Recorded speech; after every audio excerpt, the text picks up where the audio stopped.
Guys, welcome back. अभी तक हमने ट्रांसक्रिप्शन का मैकेनिज्म समझ लिया।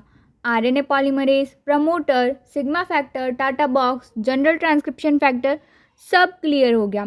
लेकिन अब एक बहुत इंपॉर्टेंट क्वेश्चन, क्या हर जीन हर वक्त ट्रांसक्राइब होता है? बिल्कुल नहीं। अगर ऐसा होता तो लीवर सेल इंसुलिन बनाता ही रहता, मसल सेल एंटीबॉडीज़ बनाते रहती, न्यूरॉन हीमोग्लोबिन बनाता और बॉडी कंप्लीटली डिस्टर्ब हो जाती। इसलिए रियलिटी ये है, हर सेल के पास सेम डीएनए होता है, लेकिन हर सेल अलग अलग जीन एक्सप्रेस करती है और इसी प्रोसेस को बोलते हैं जीन रेगुलेशन। पहले समझते हैं जीन एक्सप्रेशन क्या है। जीन एक्सप्रेशन का सिंपल सा मतलब है डीएनए की इंफॉर्मेशन को यूज़ करके फंक्शनल प्रोडक्ट बनाना। मतलब डीएनए से आरएनए, आरएनए से प्रोटीन। जितनी ज़्यादा ट्रांसक्रिप्शन होगी उतना ज़्यादा प्रोटीन बनेगा। पॉजिटिव रेगुलेशन में एक प्रोटीन ट्रांसक्रिप्शन को इंक्रीज़ करता है, उस प्रोटीन को बोलते हैं एक्टिवेटर।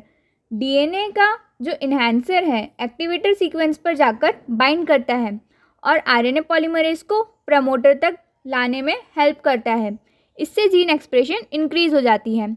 नेगेटिव रेगुलेशन में एक प्रोटीन ट्रांसक्रिप्शन को रोकता है और उसी को बोलते हैं रिप्रेसर। ये प्रमोटर या ऑपरेटर पर बाइंड करता है और आरएनए पॉलीमरेज को आगे बढ़ने नहीं देता और जीन ऑफ हो जाता है। एक एग्जाम्पल से समझते हैं। सोचो तुम्हें कार चलानी है, एक्सीलरेटर दबाया, स्पीड बढ़ी, ये है एक्टिवेटर। ब्रेक दबाया, कार रुक गई, ये है रिप्रेसर। सिंपल। अब आते हैं ट्रांसक्रिप्शन फैक्टर पर। क्या हर ट्रांसक्रिप्शन फैक्टर ट्रांसक्रिप्शन स्टार्ट करता है? बिल्कुल भी नहीं। दो टाइप्स के होते हैं जनरल ट्रांसक्रिप्शन फैक्टर, हर जीन के लिए रिक्वायर्ड, जैसे TF second D, TF second H, और स्पेसिफिक ट्रांसक्रिप्शन फैक्टर सिर्फ स्पेसिफिक जीन्स को रेगुलेट करते हैं। ये एक्टिवेटर या रिप्रेसर दोनों हो सकते हैं।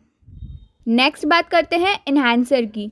इन्हांसर प्रमोटर के पास होना ज़रूरी नहीं है, ये डीएनए में हज़ारों बेस पेयर दूर भी हो सकता है। डीएनए लूप बनाता है, एक्टिवेटर इन्हांसर पर बाइंड करता है, मीडिएटर कॉम्प्लेक्स सिग्नल प्रमोटर तक पहुंचाता है और ट्रांसक्रिप्शन इंक्रीज हो जाती है। इसके अपोजिट है साइलेंसर। साइलेंसर पर रिप्रेसर बाइंड करता है और ट्रांसक्रिप्शन डिक्रीज हो जाती है। क्रोमेटिन का रोल भी याद करना। पार्ट 1, डीएनए हिस्टोन के अराउंड रैप्ड था। अगर डीएनए बहुत टाइटली पैक्ड हो तो आरएनए पॉलीमरेज उस तक पहुंचेगा कैसे? बिल्कुल नहीं पहुंच पाएगा। इसलिए क्रोमेटिन स्ट्रक्चर भी ट्रांसक्रिप्शन को रेगुलेट करता है। यूक्रोमेटिन हमारा ओपन क्रोमेटिन था, जहां जीन्स एक्सेसिबल थे तो हाई ट्रांसक्रिप्शन होता है। हेट्रोक्रोमेटिन कंडेंस था, जीन इनएक्सेसिबल थे, लो ट्रांसक्रिप्शन। नेक्स्ट आता है histone acetylation. Histones positively charge होते हैं और डीएनए नेगेटिवली चार्ज, दोनों स्ट्रांगली अट्रैक्ट करते हैं।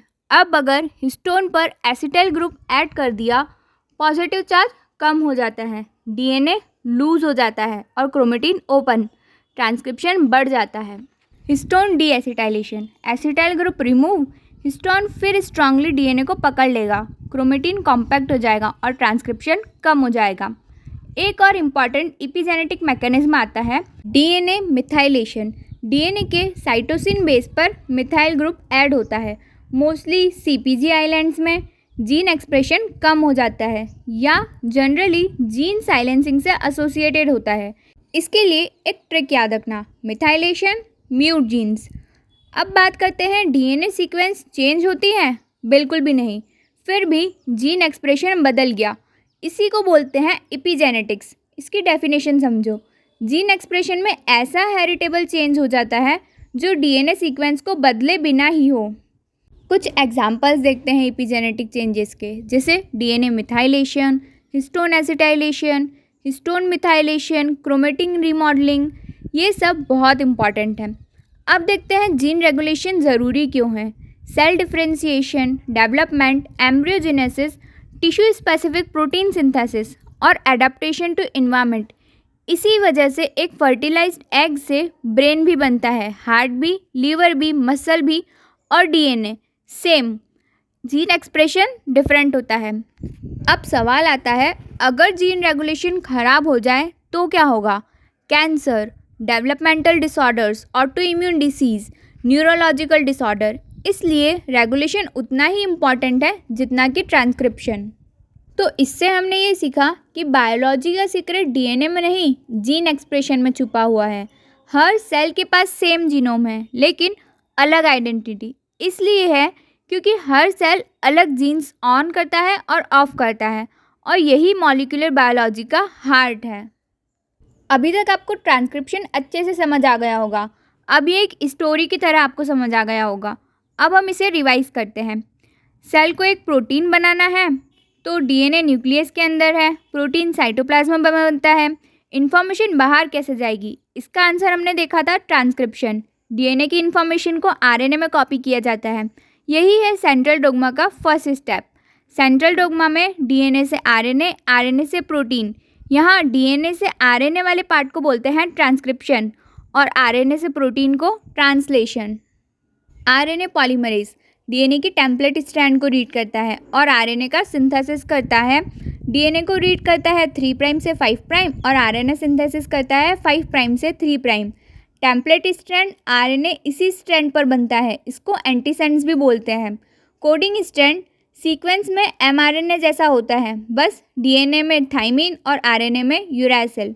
प्रोकैरियोटिक ट्रांसक्रिप्शन में सिर्फ एक आरएनए पॉलीमरेज, लेकिन प्रमोटर आइडेंटिफाई को सिग्मा फैक्टर और कोर एंजाइम मिला के होलो एंजाइम बनाता है जो प्रमोटर का रिकॉग्निशन करता है। जीन का स्टार्टिंग सिग्नल इंपॉर्टेंट रीजन्स है -35 रीजन और TTGA-CA, -10 region Pribnow box, TA rich region होता है। इजी डीएनए मेल्टिंग हो जाती है और यही है प्रमोटर रीजन्स।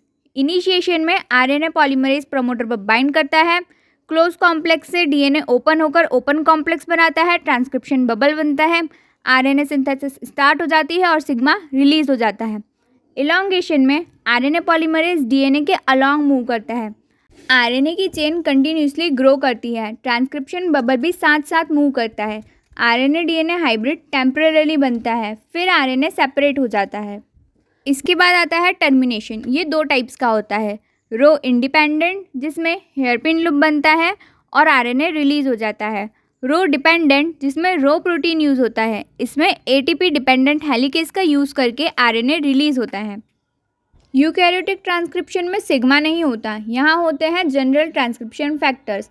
इसके अलावा आरएनए पॉलीमरेज 1 जो कि 20S आरएनए, 18S आरएनए और 5' आरएनए के लिए होता है, पॉलीमरेज 2 mRNA, siRNA और माइक्रो आरएनए के लिए, and polymerase 3 tRNA and 5S rRNA के लिए।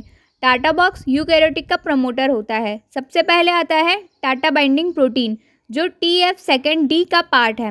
जनरल ट्रांसक्रिप्शन फैक्टर्स का सीक्वेंस है TF2D, देन A, B, उसके बाद आरएनए पॉलीमरेज सेकेंड के साथ में second F, E and then TF2H। जो TF2H है वो सबसे इम्पॉर्टेंट है। इसका फंक्शन है हेलिकेज और CTD काइनेज। CTD फॉस्फोराइलेशन के बाद इलॉन्गेशन स्टार्ट हो जाती है। एनहांसर एक्टिवेटर पर बाइंड करके जीन एक्सप्रेशन को बढ़ाता है। साइलेंसर रिप्रेसर पर बाइंड कर एक्सप्रेशन को कम करता है। मीडिएटर कॉम्प्लेक्स एनहांसर और आरएनए पॉलीमरेज सेकेंड को कनेक्ट करता है। जीन रेगुलेशन हर वक्त ऑन नहीं रहता। जीन एक्सप्रेशन टाइटली रेगुलेटेड होता है। एक्टिवेटर पॉजिटिव रेगुलेशन और रिप्रेसर नेगेटिव रेगुलेशन। इसके अलावा क्रोमेटिन से रेगुलेशन होता है। यूक्रोमेटिन ओपन रहता है तो एक्टिव ट्रांसक्रिप्शन, हेट्रोक्रोमेटिन कंडेंस रहता है तो इनएक्टिव ट्रांसक्रिप्शन। एपिजेनेटिक्स से भी रेगुलेशन होता है। डीएनए सीक्वेंस सेम होता है लेकिन जीन एक्सप्रेशन डिफरेंट। इसमें हिस्टोन एसिटाइलेशन, ओपन क्रोमेटिन है तो gene on, DNA methylation, gene of हो जाता है। CpG आइलैंड्स में होता है जिससे जीन साइलेंसिंग होती है।